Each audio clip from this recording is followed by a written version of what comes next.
Hi y'all, doing a quick video. I'm planning on making some soup. I'm planning on using 2 quarts of stock, some potatoes that I canned, some pork chops that I did with the bone in it, so I'm going to end up having to take everything off of the bone. I have some pinto beans here, and I'm going to do some, this is a 2-pound bag of green beans. I'm going to use 1 pound of it. But we are going to go ahead and make us some delicious soup, and you'll see just how fast and easy it is and how great it is to can, because life is busy, so it's nice to be able to have stuff quick and easy. Okay, so I'm going to go ahead and open it all up, and I'll let you see it, me test it out. This is a good way always before you, ooh, see, very sturdy. Always make sure you try to open it up to make sure the seal's not broken. Ooh, clumsy today.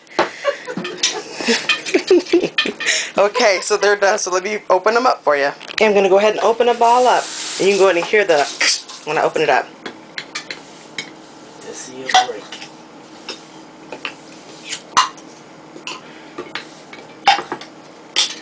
See, Tasha, it's staining bad.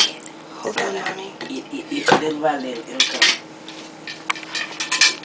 Make sure you give everything a good smell. Make sure everything's okay. Smells good. Here's the pork chops. Smells very good. And here's the potatoes. Smells like good potatoes. And here's the broths. And this is all broth that I actually made. And for my broth, I put no salt in it. I season the broth when I make it. Alright, so let me go ahead and let's get started. Okay, now I'm getting the pork chops, and I'm not sure. One thing for sure, when you're cooking or you're canning, now you can see there's some white stuff in it. I'm kind of jumping around, sorry about that. The white stuff in here is actually fat. You could use this as grease. It's grease. We'll go and put that aside. But when you're about to start cooking whatever it is that you made, make sure you always label your jars. And what I mean by that is, 1, so you'll know what it is that you're cooking, and 2, so that you can know what items you put salt in so you don't over salt everything. For example, my broths have no salt in it. On the lids it said no salt. The potatoes are the only thing that have salt in it. And then my beans did not have, I don't put salt in my beans. And then in the pork chops, I didn't salt it either. So I can be able to get an idea of just how much I want to use. Now for this one, I did it with bone in. So I'm going to get all the bones out. Here's a bone. Go ahead and get the bones out of it. And I used a wide mouth jar, which is really nice. I'm so glad they have these. Let me see. This is some fat here. I'm going to go ahead and just take that out.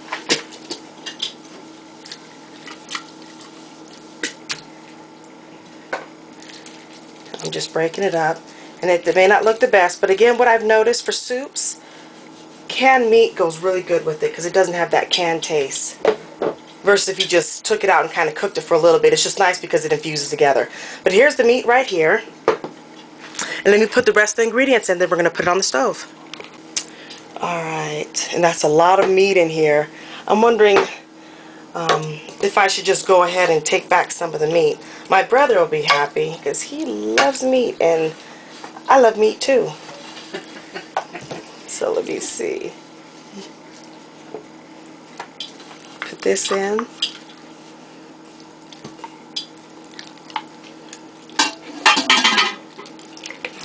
So when I watch it again, it's going to be good. I'll be quite happy. Oh, thank you, ma'am. And these are my potatoes here. I'm going to go ahead and wash these out because I don't want the starch that's in it. So I'm going to rinse these off real quick and just put the potatoes in. So I'll be right back. Alright, so I've washed off the potatoes. Here they are here. And I'm going to go ahead and dump them in. And this was about a quart of it. I'm just mixing it up. And I'm going to end up making it creamy. You could leave it just as stock. What I mean by just stock is you don't have to put any flour in it. But my family, we kind of like it where it's creamy. So I just kind of swoosh the bag here. I've cut it just so I can see where the half starts. Let me zoom out real quick. Okay, so I'm holding it. That's where it's at, and it's already open. So then I figure out where the half of it is. And I'm going to go ahead and pour it in now. So we'll pour in half of the beans. And you can put in as much or as less as you want. As I always say, you're cooking it, so it's at your discretion. So I'm going to pour in, this is basically 4 cups of broth. For every quart, it's 4 cups. So I'm just stirring it. And then instead of putting in the other whole quart, because I plan on making it a little thicker, what I'm going to go ahead and do is just put half of it in. There. I put a little more than half, but that's fine. So I'm going to go ahead and I'm just going to let it cook. For like 10 minutes, I'm going to let it cook. And I have it in a pressure cooker. If you're doing it in another pot, you can just let it cook for 10 minutes or so. I'm going to let it go for, let me see.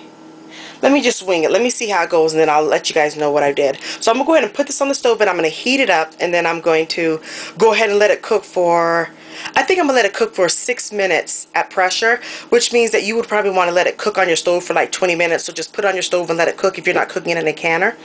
Let it cook for around 20 minutes. I'm going to let it cook for 6 minutes in my pressure cooker. If you have a pressure cooker, you can do the same thing. Follow your directions on how to bring it to pressure and when to start it.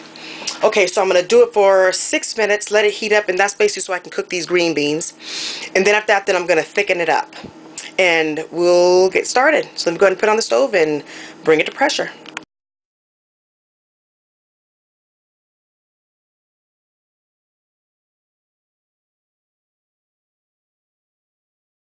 I haven't brought it to pressure yet, but what I have in here is 1 tablespoon of onion powder and 1 teaspoon of garlic powder. So I'm going to go ahead and put this in real quick and mix it up. And we'll be back and I'll let you know what happens next. I went ahead and I added 1 teaspoon of salt before I started cooking when I added in the rest of the seasoning. But here it is. It's been cooking for 7 minutes after it got brought to pressure. So as soon as it got brought to pressure, and I'm going to move it away from me so the steam won't get me. It's happened too many times. Burned myself. Okay. So here is the soup here. And you could eat it just like this. It's totally fine. Again, as I was saying before, my family, we kind of like it thick. I'm just kind of letting you see kind of what it looks like. Oops. Letting you see what it looks like, but it looks very tasty. And it took 7 minutes in my pressure cooker. After bringing it to pressure, I cooked it 7 minutes. And again, if you're cooking in a regular pot, you can go ahead and let it cook for 20 minutes. Just let it cook. Go ahead and put the lid on it and check on it. Let it cook for 20 minutes. And it'll look basically the same. So that's how it looks liquidy. Again, I'm going to make it thick, so I already have a concoction together that I'm going to let you in on so you can see it. So you can see it thicken up my soup. Okay, now I have the rest of my broth. And I'm going to go ahead and just put it inside of here. And I'm putting it inside of my Vitamix. You can definitely do this by hand, but I always try to figure out what's the best way to cut my corners. So let me go ahead and put in all my stock. Oh, I spilled it some, but that's okay. Let me see how much I put in because there's measurements on here.